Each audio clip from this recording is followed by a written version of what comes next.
Hi, I'm going to read a new poem today, and I'm going to do something a little different that I don't normally do, and kind of go through the lines afterwards and show some alternate readings, because the poem is fairly complex and it's doing something new that I haven't done before.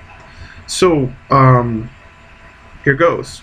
Oh, and check out my bunny shirt, who's carrying a carrot, because he turns into a ninja in the dark, and that's much more fun than this poem is. It's kind of dark. So here goes. A game. Am I woven through the fold of we, inside out funhouse, red shifted? There may be people around you. A Swiss Army knife pivots around two poles. We are in our orbit around Hester Prynne. This game of tag has one rule. I am an animal, not a man. Adultery, ellipse, a curve that is the locus of all points in a plane, from two fixed points, the foci. There may be people around you who will provoke you. Hester Prynne is in her orbit around young Hemingway in an evening gown. The first rule is, you are it. I am a monster, not an animal. Swiss precision will assure us that none of the tools touch each other in their orbits. Escape velocity will take its toll on those who are not it. There may be people around you who will provoke you into hitting them. The second rule is you must tag someone who isn't it. I am an exile, not a monster. Tucked away, the tools are only untapped potentials. The boy in his slip is in orbit around Freud. Hitting them. Tag. There may be people around you who will provoke you into hitting them. I am those people. Blue shifted, I am the single flashlight shone into the maw of the farmhouse. What is exposed, the lock knife or the corkscrew? Freud rockets around Iago Hamlet to the amusement of we bricks. No one true architect. The third rule is no tagbacks. All tags are final. Every shift is the blue shift. Exposed. One of us has both hands full of sand we cannot let go. So, a game, or a game, there's play even starting with the title between a game, which is just a game, versus a game, which is, bring your A game.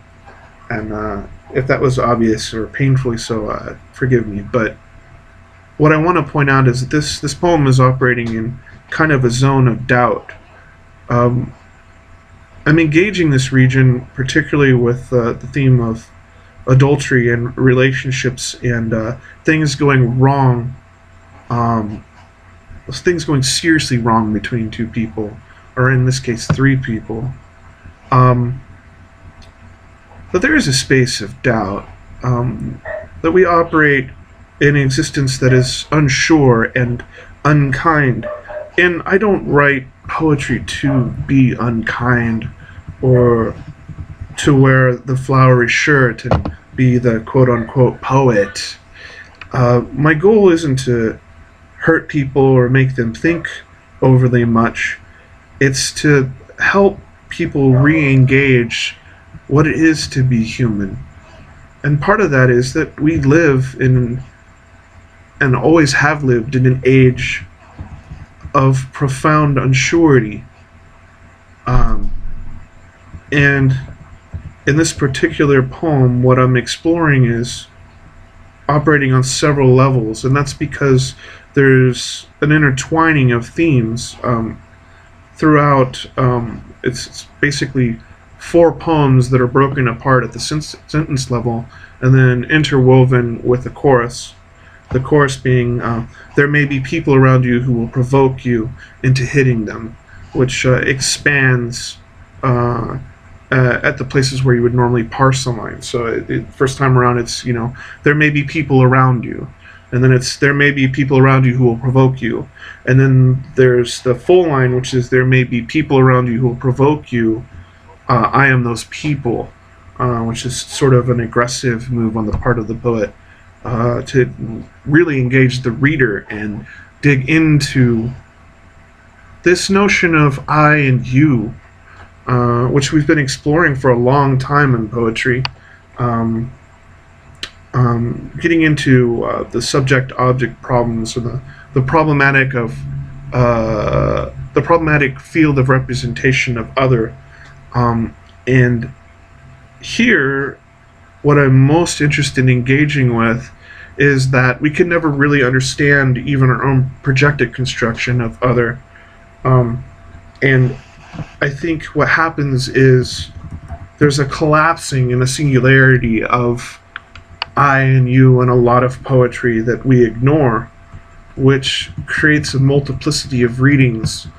Um, and in this particular sort of version of that, we've got an I and you that are interchangeable, just like in the game of tag, which is one of the four interwoven stories. Is the rules of the game of tag. Tagging somebody and making them it, no tag backs, things like that. But the thing is that in a way, at the end of relationships, we end with this idea of one of us has both hands full of sand we cannot let go, and I think it doesn't matter who's the betrayer or the betrayed, and it doesn't matter at the end of the day. It doesn't really matter what happened even. There's just two very sad, broken people at the end of some relationships. And luckily, this is the energies from this poem are coming from something that's outside of my fundamental relationship. I'm actually with somebody that's wonderful, but I've escaped awful relationships and had parents that have had awful relationships. So I wanted to focus on that.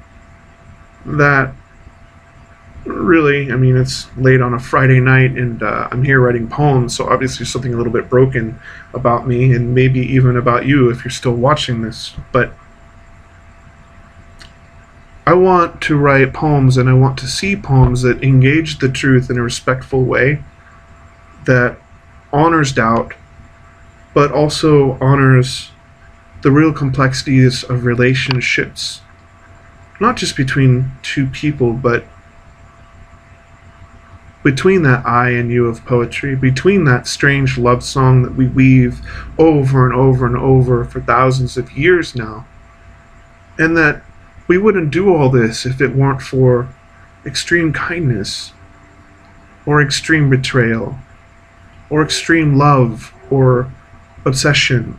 We wouldn't be doing these kinds of things to one another if at the root there wasn't strong attractions. For example, I talk about the blue shift, the red shift, blue shift paradigm of the Doppler effect of things moving closer and further away from you.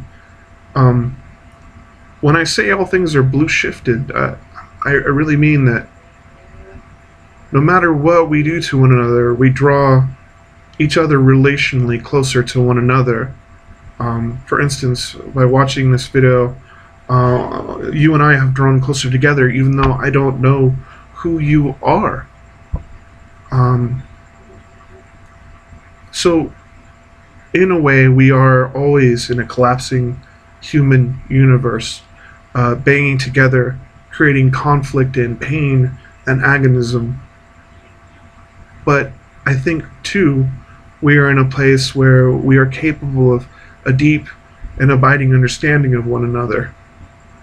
And that from a reverence for doubt, from a place of forgiveness, from a place of profound insight into each other's vulnerabilities, we can weave the world back together with our words and our work. And we can't do that without a poetics that has a parallel process with that deeply wounding an unkind experience mixed with the incredible connections we make from one to another. I wish you all peace. I wish you as much love and as much kindness and as much insight as you can stand. Be merry. The world is a great and varied place, and I'm so very happy to share it with you. And thank you for indulging me in this process of sort of pseudo walking through the poem. And I hope you have a great day. Take care.